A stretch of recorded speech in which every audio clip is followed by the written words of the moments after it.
transforma tu vida. Tiempo de gracia. Tu gracia me basta. La presencia de Dios en tu historia.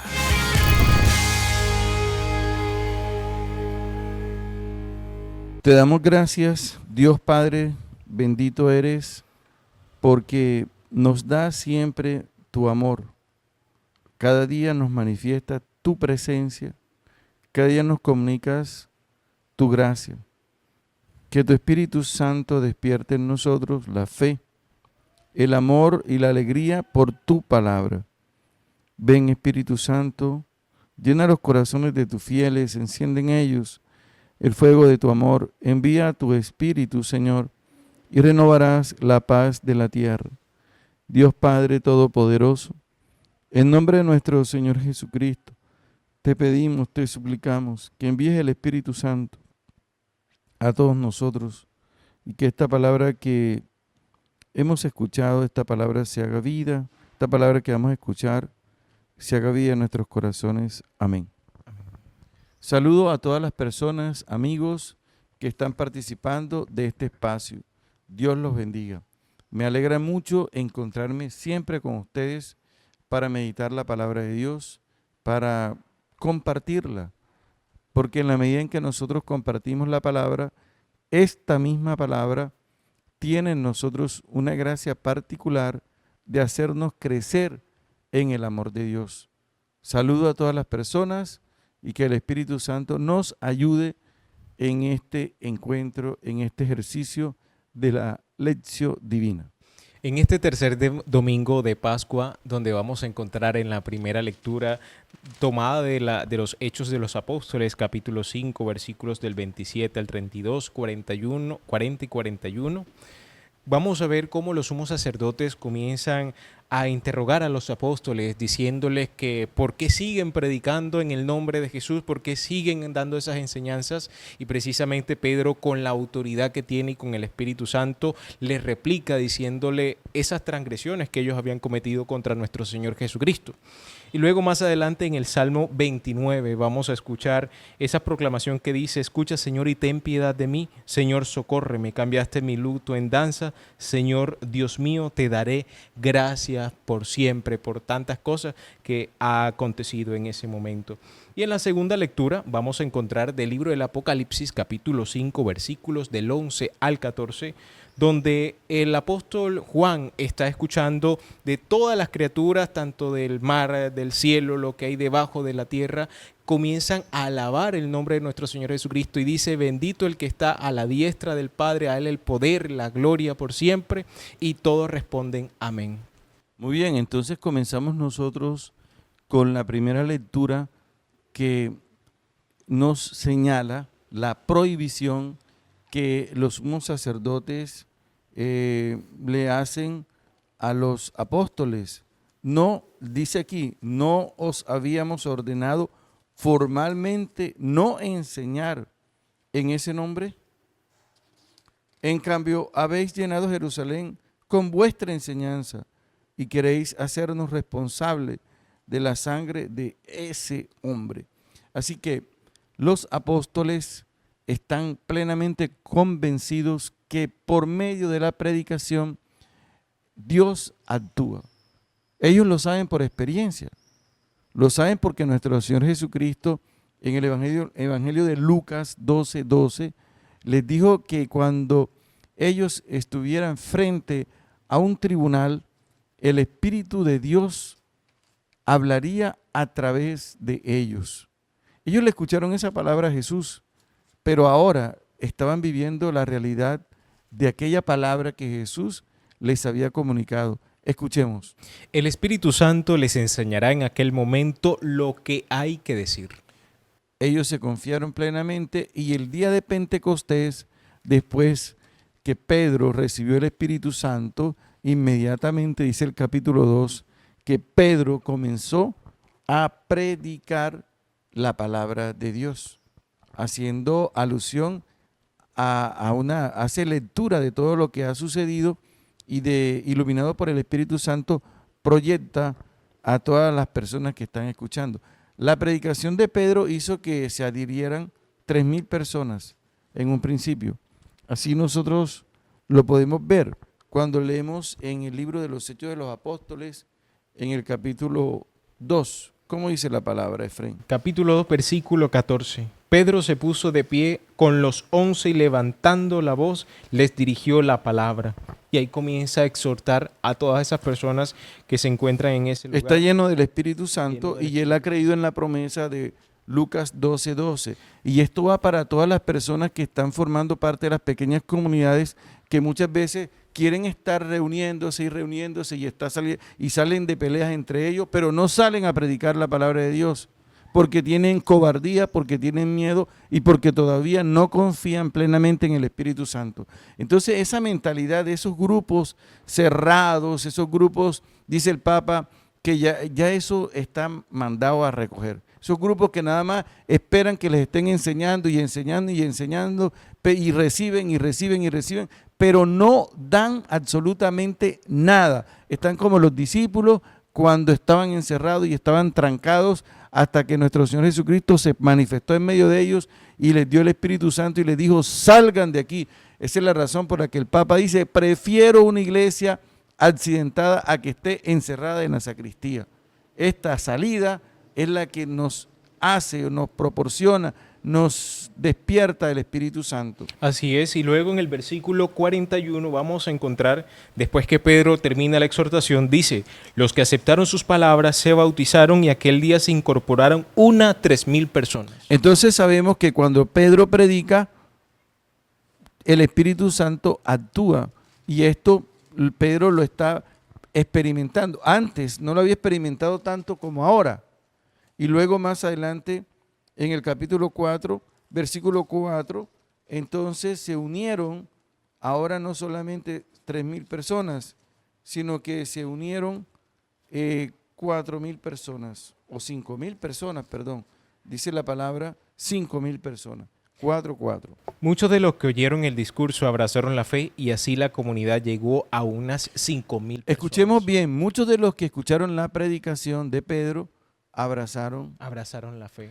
Ahora nosotros de Pedro ya sabemos que Jesús, nuestro Señor, le habló hacia los apóstoles que el Espíritu Santo hablaría por ellos, pero también cuando nosotros terminamos el Evangelio de San Marcos, encontramos la promesa donde Jesús manda a predicar a los apóstoles y les dice que Él los acompañará en este ejercicio divino, en esta tarea que es trascendental. ¿Cómo dice la palabra? Dicen, y les dijo, 16:15, vayan por todo el mundo proclamando la buena noticia a toda la humanidad. Quien cree y se bautice se salvará, quien no crea se condenará. A los creyentes acompañarán estos signos. En mi nombre expulsarán demonios, hablarán lenguas nuevas, agarrarán serpientes, si beben algún veneno no les hará daño, impondrán las manos sobre los enfermos y se sanarán. Excelente. Y ahí no dice que los acompañará, ¿cierto? Los acompañará. Sí, les acompañará junto con estos signos. Ok. A estas palabras y a estas promesas, los apóstoles están plenamente convencidos que cuando abren la boca, es el Espíritu Santo el que habla y que Jesús se acompaña. Por lo tanto, en esta nueva misión que la iglesia nos está pidiendo, formarnos como discípulos misioneros, nosotros tenemos que afianzarnos en la fe y en la confianza absoluta en la presencia del Espíritu Santo que nos da a nosotros la capacidad para poder enseñar y predicar la palabra en nombre de nuestro Señor Jesucristo, enviados por la iglesia, enviados por el obispo, enviados por el párroco de cada parroquia de nuestra querida y amada diócesis del Banco. Por lo tanto, ellos le responden a los sumos sacerdotes que ellos obedecen a Dios antes que a los hombres. Y luego, más adelante dice, testigo de esto somos nosotros y el Espíritu Santo que Dios da a los que lo obedecen. Y prohibieron a los apóstoles hablar en nombre de Jesús y lo soltaron. Ellos pues salieron del Sanedrín contentos de haber merecido aquel ultraje por el nombre de Jesús. Salieron felices, dichosos, porque los estaban persiguiendo y los estaban ultrajando por el trabajo que estaban realizando en nombre de Jesucristo. Ya Cristo había prometido en las bienaventuranzas, el capítulo 5 de San Mateo, versículo 13 o versículo 12, 13, alégrense cuando los calumnien, los insulten, los persigan en mi nombre. ¿Ves? Aquí se está cumpliendo esa bienaventuranza y ellos que habían escuchado esta palabra ahora son testigos de la plenitud y la realización de esa palabra de Cristo. Así es. Capítulo 5, versículos 11 y 12. Bienaventurados ustedes cuando los injurien, los persigan y los calumnien de todo por mi culpa. Alégrense y estén contentos, pues la paga que les espera en el cielo es abundante. Así es, porque este es el momento en que muchas personas, a causa de la persecución, encuentran el argumento para retirarse de la iglesia o del trabajo pastoral o de la misión que le han encomendado. No hay misión sin dificultad. Toda misión tiene un gran grado de dificultad, de situación adversa y de imposibilidades que nosotros por la acción del Espíritu Santo vamos nosotros superando. Así Bueno, es. luego en el Evangelio dice que nuevamente Jesús, después de estas cosas, se manifestó Jesús. Ya. Me encanta porque la palabra es se manifestó. ¿Cómo dice el texto? El mío dice, después Jesús se apareció de nuevo. Bueno, entonces la palabra correcta es Se se manifestó. Porque Él está presente. Eso lo vimos en la lección anterior. Y en la anterior también. Donde 2 o 3 se reúnen en mi nombre, ahí estoy yo en medio de ellos y Él se manifiesta, se hace presente. Y se manifestó nuevamente a los discípulos en el mar de Tiberíades, es el mismo mar de Galilea, ¿ves? Es el mismo mar de Galilea. Y se manifestó otra vez, aparece allá, no dice allá. Se apareció nuevamente. Ok. Lo dice. Estaban Simón, Pedro, Tomás, el llamado gemelo, Natanael, el de Caná de Galilea, y los hijos de Zebedeo, y otros dos discípulos de él. Dice Simón Pedro, voy a pescar. Vamos también nosotros contigo. Y salieron y entraron en la barca, y en aquella noche no agarraron nada. Oye, aquella noche. Aquella noche. ¿Qué significa eso? Está relacionada con 3 cosas. La ignorancia, el pecado y el poder de Satanás. ¿Sabe qué está pasando aquí? ¿Por qué este texto? Porque eso que leímos en la primera lectura de que los apóstoles están siendo perseguidos es el contexto también donde se escribió el Evangelio de San Juan, un contexto de persecución.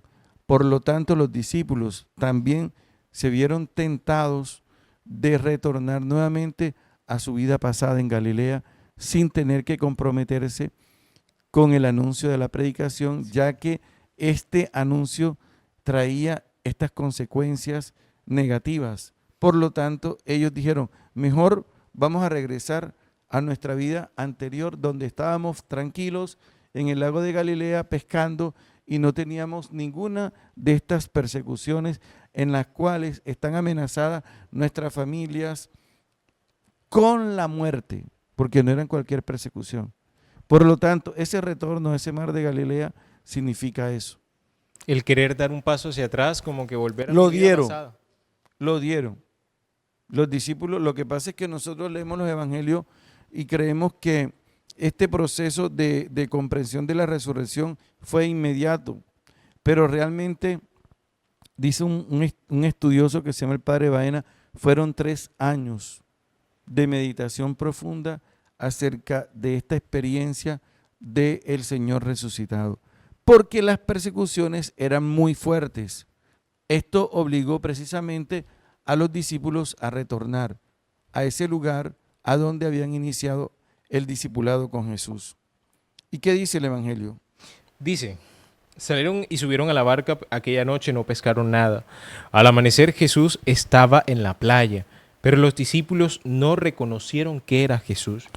Les dice Jesús. Ok, entonces no pueden reconocer al Señor.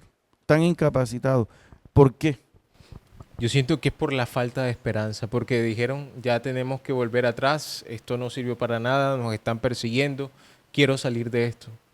Claro, porque ante la adversidad que se presenta, nosotros muchas veces Tiramos la creemos que el problema es mucho más grande que el amor que Dios nos tiene. Razón por la cual desistimos del proyecto que el Señor nos ha invitado a participar. Y la diferencia entre el contraste entre los apóstoles cuando reciben el Espíritu Santo en Pentecostés a esta es totalmente diferente. Estos son unos apóstoles sin esperanza, como los discípulos de Maús que se iban hacia su pueblo sin ganas de seguir, desanimados, tristes. Pero luego cuando reciben el Espíritu Santo es una actitud totalmente contraria a esta que estamos viendo hoy. Ahora les voy a decir que el Señor se va a manifestar a través de dos realidades que superan nuestras expectativas y también nuestras capacidades. La primera manifestación es la palabra. Jesús irrumpe esa realidad diciendo, les dijo Jesús entonces, ¿qué les dijo? ¿Cómo dice el texto? Les dice Jesús. Ok, mira lo que dice, les dice Jesús, interviene con la palabra. Es tan necesario la meditación de la palabra como lo hemos propuesto, que un discípulo desde que se levanta inmediatamente afine el oído para escuchar la palabra, no para escuchar vallenatos, porros, rancheras, boleros, porque es que yo me tengo que levantar emocionado. Olvídate de eso, eres un simpatizante. Hay que dar un paso. El paso es ser discípulo y el discípulo apenas se levanta lo primero que busca es escuchar el evangelio, la palabra del Señor que irrumpe, así como está irrumpiendo en este momento para transformar una situación que está poseída por las tinieblas. Así es. Porque las tinieblas están dominando y las tinieblas, que es la presencia de Satanás, impide que ellos reconozcan a Jesús. Así ¿Ves? es. Así que ellos, ahora el Señor interviene con la palabra. ¿Y qué hace el Señor con la palabra? Les dice Jesús, muchachos, ¿tienen algo de comer? Estamos en el versículo. Estamos en el versículo 5. Ok, muchachos, ¿tienen algo de comer? Ellos contestaron, no. Ok, ¿y qué les dice Jesús? Les dijo, tiren la red a la derecha de la barca y encontrarán. Ok, inmediatamente nuestro Señor Jesucristo realiza un signo que ellos deben interpretar que está relacionado con un acontecimiento del pasado, especialmente en el capítulo 5 de San Lucas, versículo 5. Ellos tienen que volver al pasado en ese momento a recordar lo que sucedió, sobre todo Simón Pedro, que fue el protagonista de aquel acontecimiento. ¿Cómo dice el Evangelio de Lucas? Cuando acabó de hablar, dijo a Simón, navega al agua adentro y echa las redes para pescar. Le replicó Simón, maestro, hemos ¿Lo trabajado. dice a la derecha? No, que esta no dice a la derecha. Ok. ¿Será que esa traducción está grave? Puede ser. Bueno, sigue.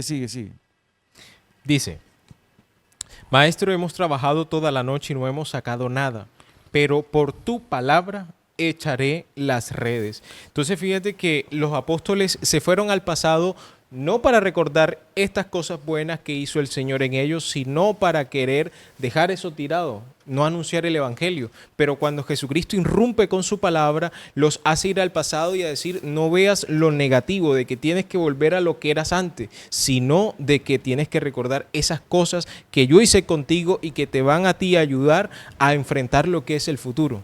Hay dos maneras de recordar, como ellos lo estaban haciendo, que fueron porque querían volver a su vida, y Jesús los vuelve al recuerdo, pero no para que recuerden su vida pasada, sino lo que Él hizo en ellos a través de esa palabra precisamente. Sí, el Señor puede hacernos volver al pasado, y aunque ya en el pasado existan cosas que fueron horribles, si nosotros lo miramos a la luz del Espíritu Santo, ya no puede afectarnos, porque todas esas realidades fueron transformadas precisamente en el encuentro con Él, a través de la oración y de su palabra que todo lo transforma. Continuamos, vamos a seguir leyendo. Y dice, tiraron la red y era tanta la abundancia de peces que no podían arrastrarla. El discípulo amado de Jesús dice a Pedro, es el Señor. Oh, ya encontramos una persona que lo reconoce. Y es importante que nosotros tengamos en cuenta o nos hagamos la siguiente pregunta. En la lección divina nos podemos hacer la pregunta. Hay que hacernos preguntas. La lección divina es para hacernos preguntas. ¿Por qué lo reconoce el discípulo amado? Esta es una buena pregunta. Y nosotros la respuesta la vamos a encontrar en el mismo Evangelio. Porque nuestro Señor Jesucristo, bendito y alabado sea el Señor, nos va a decir que la persona que lo reconozca a Él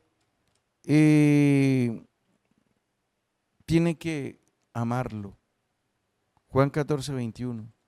Es decir, yo puedo reconocer a Jesús nuestro Señor si lo amo. Porque esta es una condición, diríamos, indispensable. Si yo amo a Jesús, voy a reconocerlo. Y aquí el que lo reconoce es el discípulo amado. ¿Ves? Amar, discípulo amado. ¿Cómo dice la palabra? Quien recibe y cumple mis mandamientos, ese sí que me ama. Y el que me ama será amado por mi Padre, y yo lo amaré y me manifestaré a él. Transforma tu vida. Tiempo de gracia. Tu gracia me basta. La presencia de Dios en tu historia.